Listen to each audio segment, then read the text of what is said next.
akan mengulas sesi mengenai model penelitian stratifikasi dan mobilitas sosial. Terdapat 4 model penelitian yang akan dipaparkan pada sesi ini, yaitu pertama, studi komunitas, kedua, pengukuran prestis, ketiga, socio-economic index, dan yang keempat adalah kelas kategoris. Untuk yang pertama, mengenai model studi komunitas. Tokoh dari studi komunitas adalah Lloyd Warner, yang dimulai pada era tahun 20-an hingga sekitar tahun 50-an. Warner melakukan penelitian di komunitas Yankee City di New York. Dia mempelajari stratifikasi sosial dengan memetakan posisi stratifikasi dalam beberapa hal, yaitu posisi ekonomi, kegiatan-kegiatan budaya, interaksi, dan asosiasi-asosiasi yang dimasuki oleh anggota masyarakat. Dari hasil penelitian ini, ia membagi komunitas ke dalam 6 strata, yaitu strata atas-atas, atas-bawah, menengah bawah, bawah atas, dan bawah-bawah. Kemudian untuk model yang kedua, yaitu pengukuran prestis. Tokoh yang penting dalam model ini adalah David Glass. Model ini dimulai sekitar tahun 50-an. Glass menggunakan data dari Survei Nasional Berkala mengenai stratifikasi dan mobilitas sosial di setiap negara. Ia melakukan analisis mobilitas inflow dan outflow. Hasil penelitian Glass memperlihatkan bahwa terdapat kesamaan mobilitas sosial di berbagai negara barat, dan tingkat mobilitas sosial cenderung lebih tinggi di masyarakat yang negara industri daripada masyarakat non-industri. Dan temuan yang ketiga adalah terdapat pengaruh struktur politik terhadap besarnya mobilitas antar generasi. Selain itu, ia juga menciptakan skala prestis okupasi di setiap negara. Kemudian, tokoh yang lain adalah Treiman dan Gazenboom. Penelitian mereka menggunakan pendekatan reputasional. Mereka mendeskripsikan sistem stratifikasi berdasarkan evaluasi atau persepsi subjektif responden tentang posisi-posisi pekerjaan dalam sistem sosial. Dari hasil penelitiannya, mereka menghasilkan skala prestis berupa Standard International Occupational Prestige Scale dan International Standard Classification of Occupation. Kedua standar ini masih dipakai hingga saat ini. Kita beralih ke model ketiga, yaitu Socio-Economic Index. Tokoh dalam model ini adalah Peter Blau dan Otis Duncan. Mereka berdua melakukan penelitian dengan landasan konseptual struktural fungsional, di mana penelitian-penelitian mereka dan model ini dikenal pada awal tahun 60-an. Pada saat ini, model ini berpengaruh kuat di Amerika Serikat, di mana pengaruh perspektif fungsionalisme normatif Parson menjadi kuat. Penelitian ini menggunakan skala objektif mengenai stratifikasi berupa pendidikan, penghasilan, dan prestis pekerjaan. Status sosial ekonomi dikonseptualisasikan dalam terminologi kondisi objektif berupa pendidikan dan penghasilan yang berpengaruh terhadap gaya hidup terkait dengan pekerjaan. Kemudian mereka membuat indeks yang dibentuk melalui akumulasi skor dari jawaban-jawaban responden.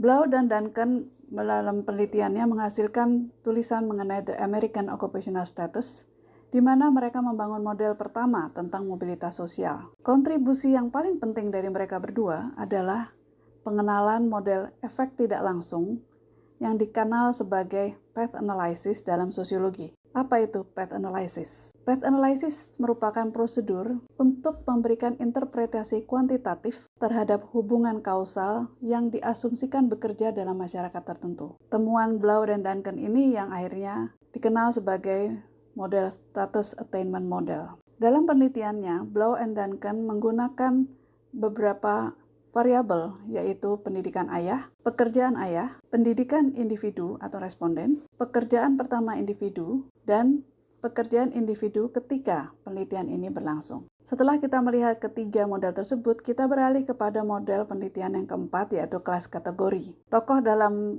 kelas kategori ini adalah John Goldthorpe dan Erikson, di mana model ini diperkenalkan pada tahun 1970-an. Dan lebih dari 2 dekade terakhir, skema kategori kelas Erikson, Goldthorpe, dan Portocarrero atau yang dikenal sebagai EGP kelas kategori merupakan skema kelas yang paling banyak diterima dan digunakan di dunia. Perspektif model ini menggunakan perspektif konflik, khususnya Weberian. Dan model kelas kategori menekankan pada relasi ekonomi yang menjadi dasar dari stratifikasi sosial, di mana inti pemikiran mereka adalah sumber daya yang dimiliki oleh kelas mempengaruhi kesempatan hidup dan hubungan sosial dari orang-orang yang berada dalam kategori tertentu. Model penelitian yang mereka lakukan berupa pendekatan kuantitatif dengan menggunakan survei. Mereka menggunakan log linear untuk menggantikan regresi linear multivariat. Alasan mereka adalah salah satu keuntungan penggunaan model log linear adalah mereka mampu membedakan antara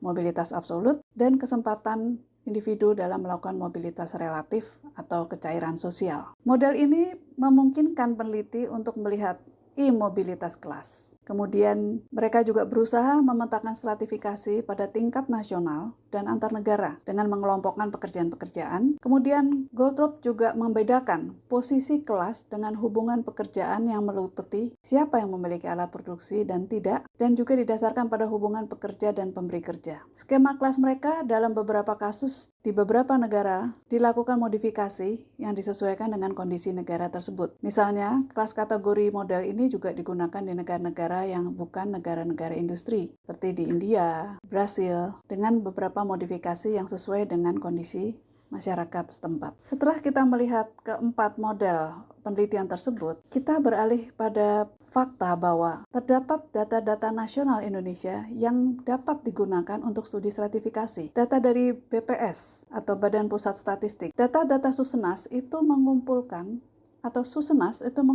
informasi mengenai karakteristik sosial ekonomi seperti pendidikan, kesehatan, perumahan, perlindungan sosial, dan sebagainya. Kemudian, selain Susenas, BPS juga menghasilkan Sistem Neraca Sosial Ekonomi atau SNSE. SNSE itu merupakan sebuah kerangka data yang merangkum variabel sosial ekonomi dalam satu bentuk matriks yang sangat terpadu. Jadi, kita juga bisa menggunakan data-data tersebut untuk melakukan kajian-kajian stratifikasi. Selain BPS, BKKBN juga membuat data mengenai keluarga sejahtera. Keluarga sejahtera itu dirumuskan dengan mengelompokkan keluarga secara bertahap, yaitu keluarga sejahtera 1, 2, 3, dan 3+.